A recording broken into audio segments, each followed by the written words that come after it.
Good evening, viewers, and welcome to Resource PNG. In tonight's edition, we have Mr. Kevin Byrne give an update on the Gulf LNG project. He speaks of the Inter-Oil project agreement, the planned development of the Gulf LNG project, and the economics of the LNG production. According to Mr. Byrne, it seems that PNG is poised to join the ranks of Asian LNG suppliers. Let us watch his presentation. PNG is poised to join the ranks of Asian LNG suppliers. There's no doubt about that. We own a fair chunk of gas with the Papua New Guinea government, and we must never lose sight of the fact that the resources belong to the PNG government. We have a licence to monetise them, and that is what we intend to do. But we've got a fair chunk of it. Exxon's got a chunk of it. Oil Search has got a chunk of it, and there's plenty left. I'd like today just to talk about the PNG situation, and hopefully at the end of my presentation, and I'll have to gallop through it, we'll talk about the Inter-Oil project agreement, we'll talk about the resources in PNG generally, we'll talk about the planned development of the Gulf LNG project, which is obviously of interest to everybody here, and that's why I'm here. We'll talk about the economics of LNG production generally, we'll talk about our offtake agreements, where we're at with the final investment decision and the next steps to produce the project for the good of Papua New Guinea in partnership with Papua New Guinea, and I need to stress that. What Inter-Oil has done in its upstream success has revived interest in exploration generally around PNG. I'm not going to give you a death by PowerPoint presentation today. If you just take a moment to read that, what we've done is revive the interest in that. We've been very successful in Inter-Oil. There are some people in this room that have been close to Inter-Oil over a number of years, and they can attest to the success of how we operate. We are, just to give you some idea, a minnow in this business compared to others. Inter-Oil is a publicly listed New York Stock Exchange company. It's got a capitalisation at the moment of about 2.5 billion. It is small in terms of the countries that are in this business, but we do carry a fair degree of clout. In Papua New Guinea, that is the only place in which we operate. We have offices in Houston, we have offices in New York, we have an office in Singapore, and we've also got an office in Cairns, as well as our major area of operations in PNG. Some of you may know that we have about 60 people in back-of-house activities in Cairns. There's been a bit of noise in recent times, and I'm very conscious of my PNG One talks who are in this room about the LNG project and the project agreement that was signed on the 23rd of December in 2009. I need to give the assurance of the company to everybody, and we've done this consistently, that we are working in accordance with the project agreement, and we'll execute the project in accordance with that agreement. It's a world-class project, and this Gulf LNG project is designed to produce in the first phase 8 million metric tonnes. The LNG project, PNG LNG project, at the moment is 6.6. And as we go through this, we'll talk about the additional capacity that we have. It will be internationally competitive, and we'll talk about some issues about the economics of this project as we go through. When we talk about state support, there has been, and I'll be upfront about this, some noise in relation to this project. Do we have the right partners, competitive partners? Yes, we will have. That decision is yet to be made, and it's well within the timelines as I'll describe. The state support we anticipate will come through very shortly. We are in dialogue with the Department of Petroleum and Energy, and one of my other roles, apart from being the Corporate Affairs Manager, is managing the licensing project for the Gulf LNG project. That is running the licensing perspective from the company in our relationship, our cooperative and corporate relationship with the PNG government, in particular DPE. State participation. as the Oil and Gas Act stipulates, the state has the opportunity to acquire 22.5%. They have nominated Petromin as their holder of that 22.5%, and we have offered them free carry of that 22.5% to be repaid, as you'll see with some slides, at a later time. It means that as opposed to the other project, the PNG government doesn't have to go and stump up their 22.5% at the outset, but rather it will be repaid over a 4-year period after the gas starts to flow. And the other issue is the market opportunities. Quite obviously, with what's happening in Gladstone, the recent announcement of other projects, Wheatstone, and the Ep36 project that was in the paper last week in Darwin, the Shell Prelude project coming online. We have to be very careful, and the PNG government has to be cognisant of the fact that there is a window of opportunity there for this gas to come on market. Presently, it's slated for the final quarter in 2016. That's a little bit about Interoil. We've been in PNG, as the slide says, for about 17 years. Our only area of operations is PNG. We view ourselves very proudly as a PNG company. We have 1,000 employees, and as I've just described, the number of offices we have around the globe. Importantly, as I outlined, you can't have a project without the resource, and increasingly we're finding in PNG that there is resource aplenty. It's a matter of how we discover it and what sort of technology we're going to use to bring that resource to market. If you have a look at the estimates there, the potential resources of the Elk Antelope field has been assessed, that has been completed. We're now operating in the Triceratops field, which is very, very positive. And as it says, the first case is for 8 million metric tonnes, and the second case is for 12. The first one is takes care of the agreement that we have, the development agreement with the government, which calls for 7.6. We have a estimate there of 8, so that takes care of that, and then there are plans to increase the monetisation of that field as we go forward. Triceratops field, as I've indicated, is to the northwest of Elk Antelope field. We're currently active in a program there. Obviously, when you have these development licences in PNG, there are agreed programs that you arrive at with the government, and we're evaluating that field now. We've had a tremendous result from the first Triceratops flow, and we're moving another well into position now, and that program is about 4 weeks behind schedule.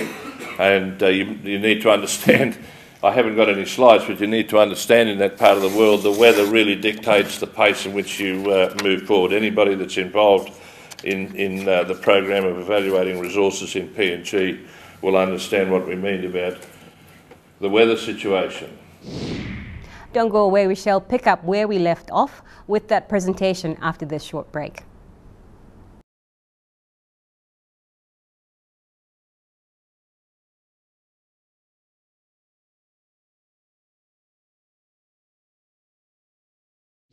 Welcome back to the program. Like any project, there is a timeline.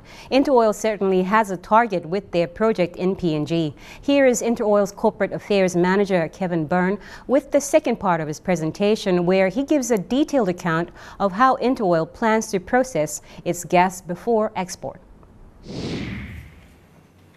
Importantly, we have probably the best record for exploration in PNG. This just gives you an overview of our project. The Elk Antelope field is up here. Presently we have 5 gas wells there. We'll be constructing for the project 5 gathering lines, infill lines, to a condensate stripping facility here. We then go along 2 lines we call a dry and a wet gas line down there. That's 124 kilometres in length. Inhospitable terrain, as you would probably appreciate. The condensate gets shipped from a facility here immediately to Port Moresby to our terminal at Napa Napa. I'll show you an overhead of that shortly, to be value added into product. The dry gas then is processed here and then loaded from the same facility here into ships for export offshore. This facility here is the gas plant, similar to what's outside of Moresby. We anticipate it will be built using the similar technology that Chiyoda currently are operating in Port Moresby, which is the APCI technology. So that's our project, and it's in the Gulf area of Papua New Guinea. This project here will have a similar impact on the overall budget numbers of PNG, but importantly is confined, with the exception of the export of the condensate down to Port Moresby, in the Gulf area of Papua New Guinea. For those of us who've been in Papua New Guinea and understand the Gulf area of Papua New Guinea, it is a much deprived area, sadly. It has currently a literacy rate of about 6% in that province. The infrastructure of schools and hospitals and aid posts are presently pretty well non-existent. Once again, a sad situation. And we're hopeful that this project will reverse that over time. It won't happen overnight, but it will reverse it over time. And I'll talk about the inflows of money to the various sectors from this project as we go through. This just gives you an idea of the capital expenditure comparisons of a number of projects that are going on around the world, when they're scheduled to come online, the estimated expenditures. And the cost of production is in this right-hand column. That just gives you an idea of the attractiveness of this Gulf LNG project for both ourselves, our future partners and current partners, and also in particular the PNG government. You notice each is phased. We anticipate that phase one of this project will be for a two-train first phase to produce 4, and then a second two-train to produce the 8. Let's just talk about the timelines so that you understand where we're at. We signed the agreement here on the 23rd of December 2009. Some in this room were part of that process. And that just essentially gives you an idea of where we're at. As you can see, you sign joint venture agreements with various partners, you sign offtake agreements, and you build the case for this project. It just doesn't happen overnight. You build the case. We're into tenders, we're into the bidding process at the moment, and where we're at, as I said, with the major partner, that is the world-class partner operator, we're about to make a decision about that partner and present that partner to the PNG government within the next 6 or so weeks. Importantly, you'll see down the bottom here, and it's something near and dear to the Chairman's heart, and that is the preliminary work that is required that goes back into this area here. And that is the work that is required on the socio-economic modelling, the work that is required with landowners, the work that's required, the liaison with provincial government, local level governments. It takes years to get it all in sync, and it takes years to get all the ducks lined up in a row with this, so that there is community acceptance and national acceptance of a project of this magnitude in the Gulf area of Papua New Guinea. I can tell you now that 90% of that work has been completed. It's deliberate, it's methodical, and has to be accurate. With the great advances of engineering, technology, you can build a project anywhere in the world. You can build it upside down if you want to. But with countries like Papua New Guinea and other developing countries, If you don't get your relationships right with the people and you don't get your relationships right with the government, you just don't have a project. It's as simple as that. And we found that out to our pain, not Interoil's pain, but pain in Papua New Guinea and other developing countries time and time again. So this aspect of our work at the moment is most important. Okay, this is just a quick timeline to give you an idea of where we're at with this. First production is, as I said, in the last quarter of 16. This is when we signed the agreement with the PNG government. So we'll be FID ready in 4 years, which is an extraordinary achievement for a company our size. And when you consider a similar timeline for the PNG LNG project. So we're in there, we're competitive, and we're going to deliver. This is the integrated commercial map. I won't dwell on that too much because it's really not of great importance for this presentation, except that it gives you an idea of the structure of this project. You've got upstream, you've got midstream, you've got downstream. You've got offtake agreements, you've got financing arrangements and so on. They become quite complex, but they need to be transparent, and our partners, the PNG government and our other financiers along the way, need to see every step of this process. Thank you for staying with us. When we return, we shall hear more of that presentation to see how the state of Papua New Guinea fits into Interoil's plans. Do join us after the break.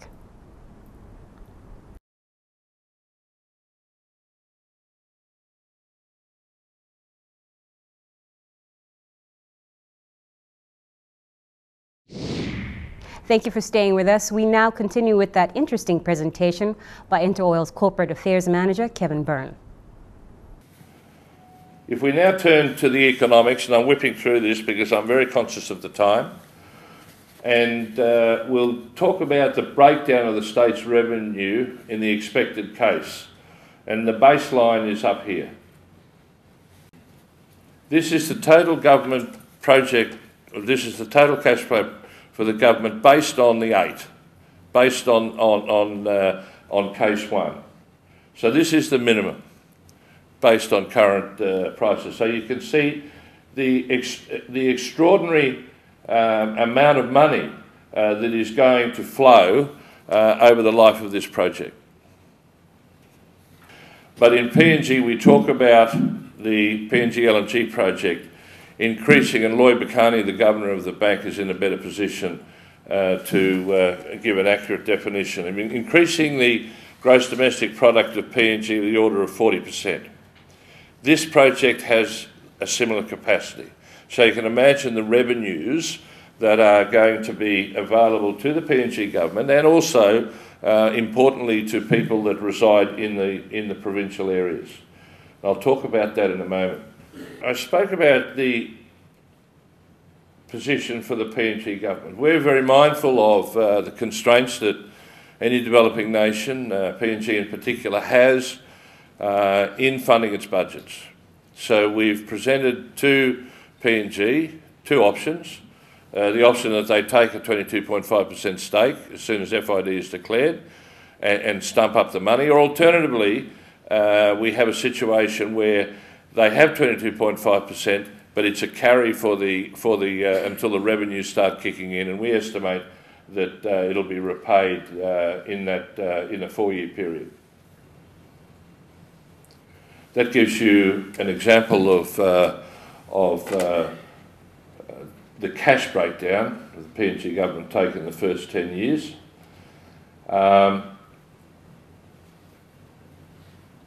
When we talk about royalties and levies, let's just digress to that for a moment. This is this area down here, the yellow.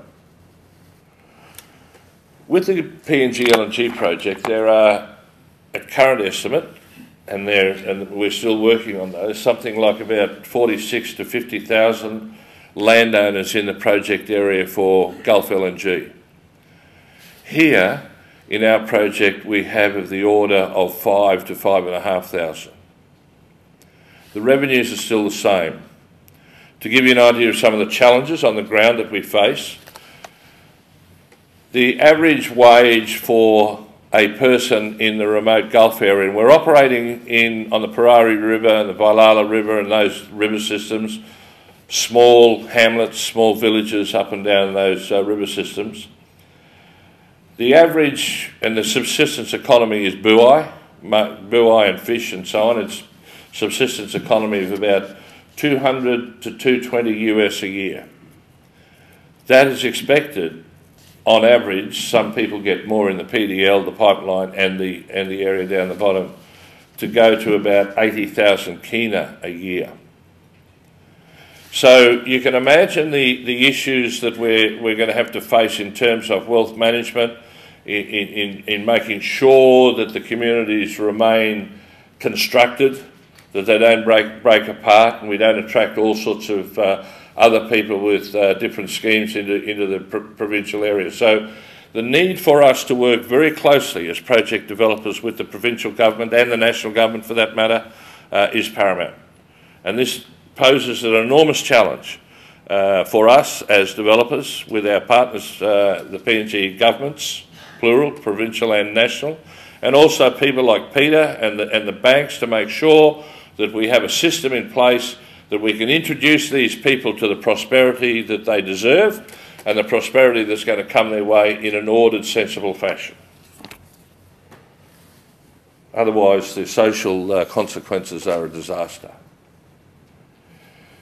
Obviously, with every project, you need offtake agreements, and they're the offtake agreements that we have in place at the moment. None of them are binding. They are agreements as such, and obviously once FID is declared they will become binding. They are subject to obviously FID, which, as I said, we will be moving towards very, very quickly. Here we go now.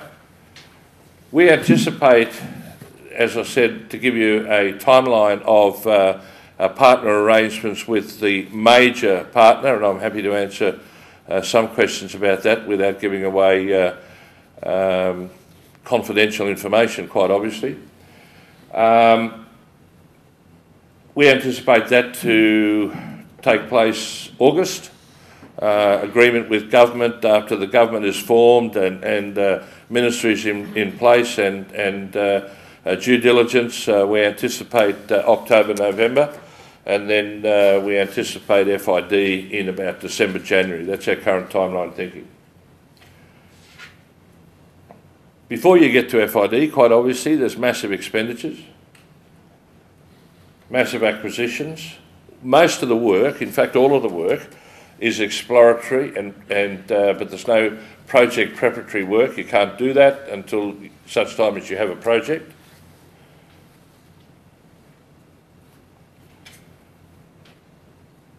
We're moving forward, obviously, as I've already explained. Heads of agreement for the offtake are there.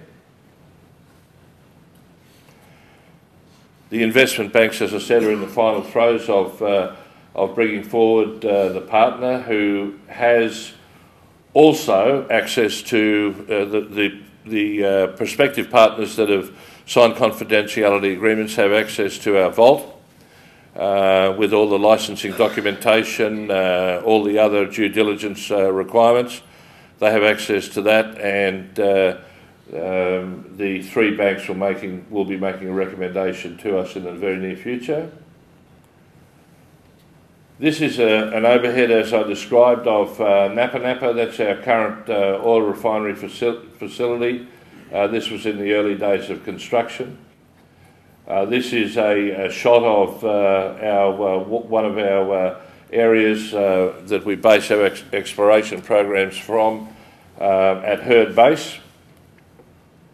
That's the Parari River there. Most of this area is where we're operating from is flat, but then where the gas is at elk, antelope and triceratops, it starts heading off into the highlands of PNG. For those of you who know anything about the geography of that wonderful country. We shall have more on that presentation after the break. Do stay with us.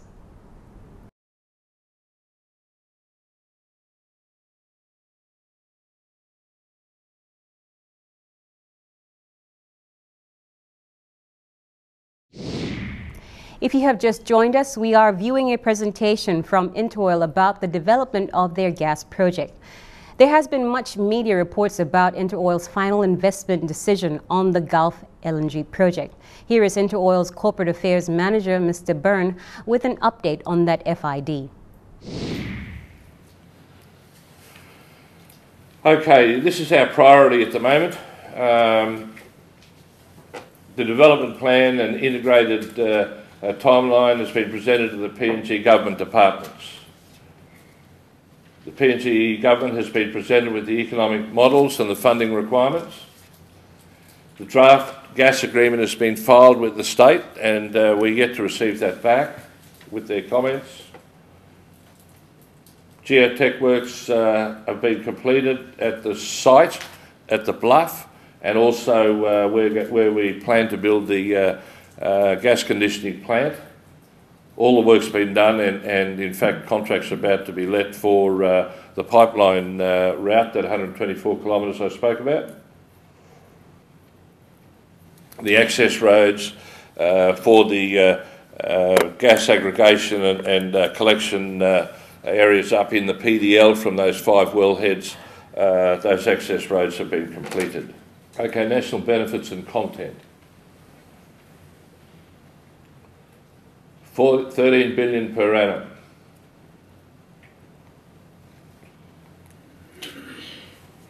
Increase in exports. 8 billion in revenue to the government. This is just a wonderful project for the Gulf of Papua New Guinea. Those of you who've been to Kerema recently, you'll find that that place is a shadow of its former self of 30 or 40 years ago. When I first went to Kerema, it was I was in PIR at the time, and that was in the early 70s. So that's 40 odd years. That was a thriving administrative hub. It now requires a hell of a lot of work. We currently have taken over the Kerema Hotel in a lease. We intend to base our operations there. All the CA activity, community affairs, socio-economic activity for this area here and along the pipeline has been conducted out of here. And the activity to the north up here in the PDL has been conducted out of Herd Base. The distance between the Bluff, where we anticipate putting the gas plant, the export facilities is here. That's about 35 kilometres to Kerema, to give you some idea. This is the Kerema Bay, what's called the Kerema Bay. It can be extremely rough. It can be extremely uninviting. So we have to be very careful how we build these facilities. Of course, the other thing of concern, and people need to be aware, we have GH&D working with us, and that is that we're subject, of course, to the environmental laws of Papua New Guinea that are modelled on the environmental laws in Australia. So the environmental impact report and the associated environmental impact statements that flow from that are extensive documents, have been extensively researched, and the majority of that work has been done out of Cairns. Quite obviously, I alluded to responsibilities. It's called the social licence to operate in Papua New Guinea. I alluded to the need for people like ourselves to be working with the various government departments, and more particularly the regional government down at Kerema, the Gulf Provincial Government.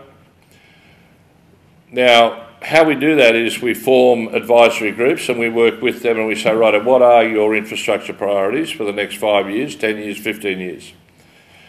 This is what we suggest. What we suggest we can help you with, and this is how we can help you develop a plan for your infrastructure development for the provinces, or for that province. Peter alluded to the big challenge facing Papua New Guinea, and that is the lack of capacity at infrastructure, at the infrastructure level across the country, not just here but across the country. And we really need to address that, and there is infrastructure development grants that flow from projects of this nature, and we must ensure with our partners, the PNG government, that they are used appropriately. First LNG on our current program will be in the third quarter of 2016. We'll have FID ready the first quarter of 2013 at the latest. We will provide the proven technology that is required under the LNG agreement that we've signed with the PNG government in 2009.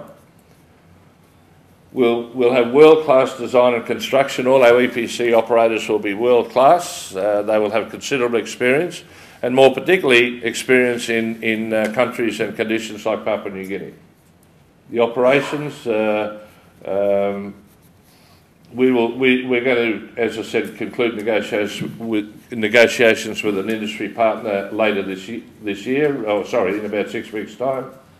And we've got off-take agreements already signed. So we're well placed at the moment to produce this wonderful project. Just to give you a comparison, the Hydes gas field is probably in that area there. It has a pipeline that goes down to the coast at a place called Kopi, turns left, near the Kumul offshore terminal. Also says offshore terminal. That distance is about 530 odd kilometres over land.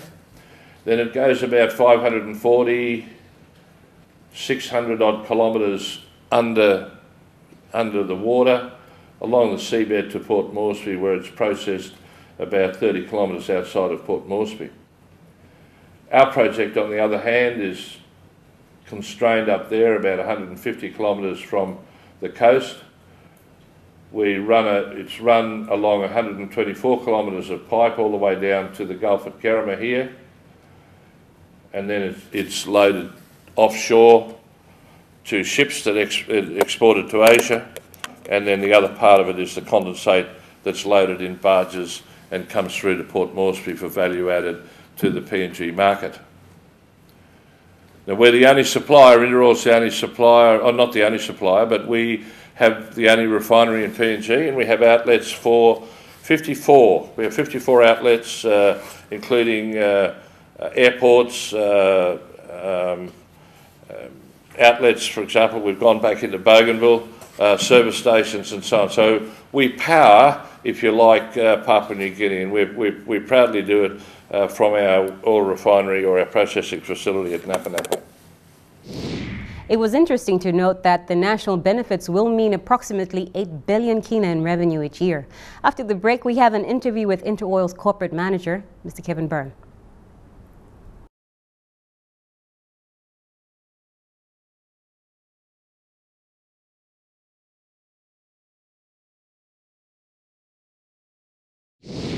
Welcome back to the show. Here is an interview I did earlier with Mr. Kevin Byrne, who talked about Interoil's Gulf project. Good evening. Tonight we have the Corporate Affairs Manager of Interoil, Mr. Kevin Burns. Good evening. Welcome to the show. Good evening, and it's lovely to be here. Thank you. Good to have you here. So tell us, what's the progress so far with the project, Interoil's LNG project? Look, we're continuing on in accordance with the timelines. We're about 6 months off declaring FID for the project. Various components of the project have been costed, and you could fairly say that some parts of that have already achieved FID. For example, the pipeline that's been worked through, and we're now in the final stages of getting bids in for that. But the entire project has various segments, and the entire project we anticipate will declare FID in the first quarter of 2013. That's well within our timelines. And we will have our major partner, operator of the project. We will know that group or individual company in the final quarter of 2012. We've been delayed a little bit, as you'd imagine, by the uncertainties surrounding the latest election process. But we believe that they're behind us now, and we look forward to a positive outcome there and then a positive move into the final phase for this project. All right, so for the sake of our audience, what fields are you working on? Where exactly are they? What are they located, and where are they located, and what's the potential output for each one of them? Well, this is essentially a project based around the Elk Antelope gas field, which is inland from Kerama. about 140, 150 kilometres northwest of Kerema in the foothills of the Southern Highlands province. So that's where the gas fields are, and there's another gas field that we're exploring and assessing at Triceratops, which is further to the northwest than the current Elk Antelope field. But the Elk Antelope field is the field that this gas project is based upon. So it's up there, and then there's a gas pipeline that will run 124, 125 kilometres down to the coast. And at a place called the Bluff, 35 kilometres to the west of Kerema, is where we'll be processing the dry gas into a liquefied gas to go on ships to the overseas market. And what we call the wet gas, the condensate, will then be barged to Port Moresby to our refinery at Napa Napa. That in essence is a pictorial description of our project. By comparison, for your viewers, in comparison to the PNG LNG project, it is a smaller project in terms of the infrastructure required and the geography, but the output is the same, if not bigger. So it's a very, very important project for Papua New Guinea. It's certainly an important project for Interoil, and we're looking forward to developing that project with our project partners and the PNG government. Just based on those figures you gave me, the PNG LNG project covers a certain distance, and what your project is a lot smaller. I think in terms of population and distribution and the benefits of the people, there's a difference there too. Are you able to talk about that? Yes, I am. Look, I'm not privy to the final figures of people who are classified as landowners in the PNG LNG project, but it is substantial, of the order of 50,000 beneficiaries under that classification. So, and they're spread over a wide geographic area. That brings obviously its own problems of management. In our particular case, our beneficiaries number about 5,000. It's over a smaller area, it's a more manageable process, and hopefully we've done enough work and thorough work at the front end of assessing who these landowners are. The clan identification studies have been done, the definition of who is a project landowner has been worked. The issues about land ownership and so on have been worked. So we're about 95% complete in that aspect, because as the point I made at the presentation was, you can build any project anywhere. The engineering and technology and so on allows you to do that. It might cost a little bit more in certain parts of the world, but if you don't get your social side right, your land ownership issues right, the socio-economic issues in the project area right, then projects are doomed to fail. And so we've concentrated a lot of our effort in that area, and we believe we have got it right, and we hope we have got it right, and we're very shortly to present all those findings and all those investigations to the government. Now for a more sensitive question. Interoil has come under media attention recently. What will be your position on the things that were discussed in the media? Look, our position has been what the public discourse in the media has been unhelpful. I don't think there's any doubt about that. What we need to understand is when we make statements about resource developments and we make statements that are not in tune with the facts, it has a detrimental effect in areas long distance from Papua New Guinea, such as stock prices worldwide. Potential partners look and say, you know, there are some issues there. We need to sit back and wait until those issues are resolved. I made the comment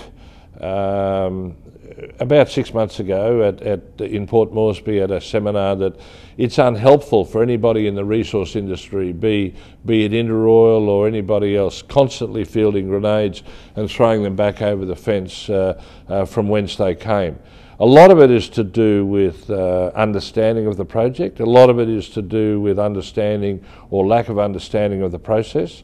And a lot of it is to do with a lack of coordination. I mean, all the information about this project has been available from day one. It is available, it's transparent.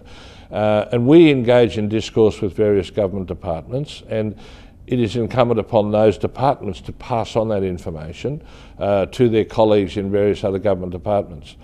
When we find ourselves in this position and we engage and we bring everybody into the room that are supposed to be in the room, we don't have an issue. It is those people that we try to bring into the room that for whatever reason don't come into the room, and the argument gets mired in politics and jealousy that we have our problems. We hope we're through that now, and we hope to have a more constructive, if you like, relationship with a Department of Petroleum and Energy that is well staffed, well coordinated, well managed, and we also hope to have a more constructive dialogue with the ministerial side, and also with all those other government departments, particularly Treasury, particularly Finance, the Department of Labor, the Department of Environment, all those people. It's not just DPE in isolation. These projects cover the entire gamut of government departments. Don't go away. After the break, we shall have the second part of that interview.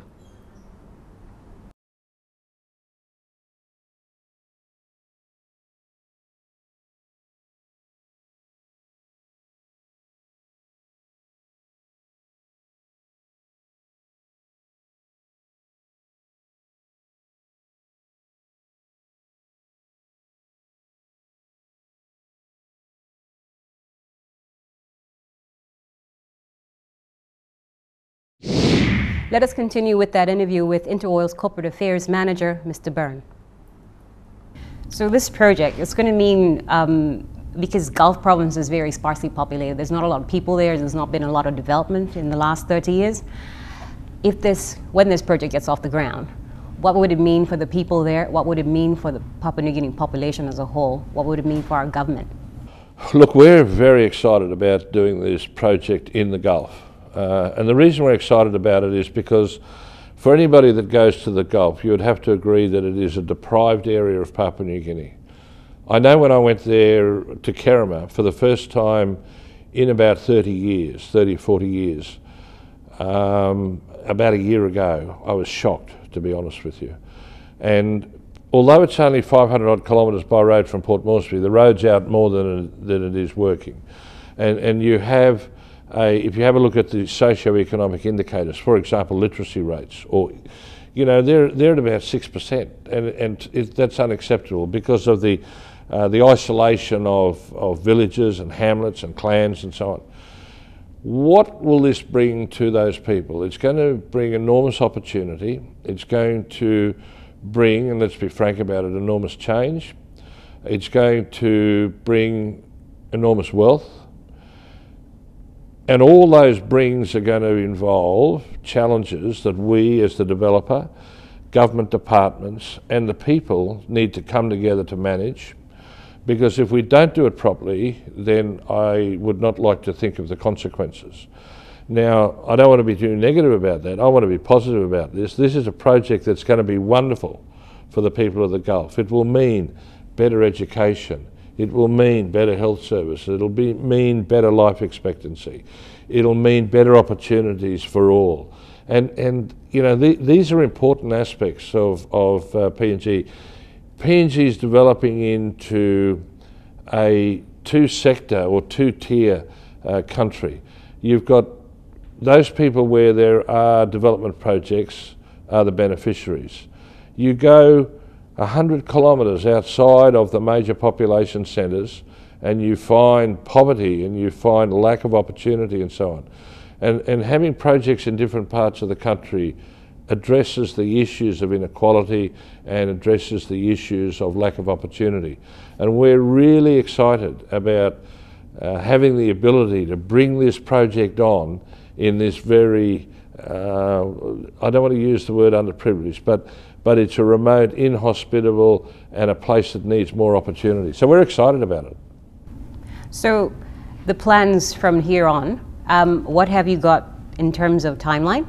And also in terms of how exactly you're going to transport the gas from the gas site all the way down to export? Because I believe there's a different way you're doing this. We believe to build the project will take us about 40 months at the outside. with projects of this size, you need a bit of luck. You need to make sure all your financial ducks are lined up, so you spend time at the front end doing that, and good weather and a bit of luck and acceptance of local people that the project should go ahead. Let's assume they're in place. We're projecting our first gas in December or the final quarter of 2016. And we're very mindful of the fact that there are other major projects in the world coming online around about the same time. So there's only that window of opportunity to get in and get the right prices for the offtake, for the benefit of people of Papua New Guinea and ourselves and our partners. So if we work backwards from that, we would hope to start construction of this project in the second quarter of next year. We will have final investment decision for the project. Parts of it have been done, but for the project in February, March 2013, commence construction and have the first export gas into a ship by December 2016. It's ambitious, but this is an ambitious project, and we believe we have the wherewithal, we'll have the right partner, we'll have the right operator, and as I said, with a modicum of luck, we'll be able to produce it. Is there anything else you'd like to talk about with regards to this project? Look, I think this, like the PNG LNG project, is a world-class project. PNG is emerging as a world-class nation. It's got a ways to go yet, but we're getting there. And it's a project that the PNG people should be very proud about. Not only that, but from a government perspective, it's important that these projects are allowed to proceed so the revenue streams come to government to do all those wonderful things that revenue streams of the nature that we're talking about and the huge volumes are allowed to produce a better life and a better outcome for people of Papua New Guinea. So we're excited about that. InterOil only has its operations in Papua New Guinea. That's where we operate exclusively. We're very proud to employ 1,000 Papua New Guineans. We're very proud of the fact that we power the nation, and we want to continue our involvement in another field now, and that is the very exciting field of LNG production. And we're pleased to be involved in it, and we look forward to a great relationship with the government and the country. Thank you very much for your time. Thank you, and it's been a great pleasure talking to you. That's all we have for tonight on Resource PNG. If you want to know more about the program, do email us on this address, resourcepng@mtv.com.pg, or check MTV online, that's www.mtv.com.pg, and go to our Resource PNG page. Until the same time next week, have a pleasant evening.